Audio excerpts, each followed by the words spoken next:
Les compagnies low cost sont de plus en plus nombreuses à faire payer les bagages cabine.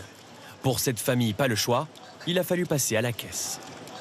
On est sur du 80 € là, à l'heure actuelle, alors que l'année dernière c'était encore gratuit et aujourd'hui elles sont payantes. Je trouve pas ça normal en fait, étant donné que les prix des billets déjà sont quand même assez onéreux.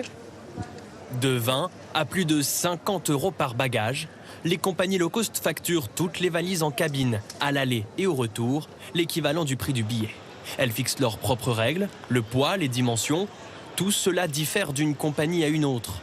Et si la taille dépasse, des frais supplémentaires sont facturés. Les frais liés aux bagages cabine ont rapporté plus de 10 milliards d'euros l'an passé aux compagnies low cost, selon une étude. En mai dernier, plusieurs associations de consommateurs ont saisi la Commission européenne. Elles dénoncent des pratiques abusives et demandent de clarifier les règles. Fort de la jurisprudence européenne qui prévoit que les bagages à main doivent être gratuits, nous avons épinglé 7 compagnies aériennes qui pratiquent des frais assez excessifs par rapport aux bagages cabine. Il est temps clairement que les législateurs européens viennent harmoniser les règles et sacraliser la gratuité des bagages cabine. Les compagnies aériennes, de leur côté, mettent en avant des raisons logistiques.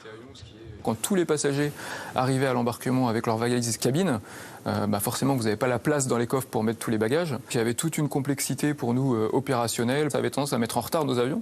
Et donc finalement ce nouveau modèle nous a permis vraiment de gagner des minutes de ponctualité. Des députés européens réclament l'interdiction de facturer les valises cabine. Pour certaines compagnies, les frais liés à ces bagages représentent près de 5% de chiffre d'affaires.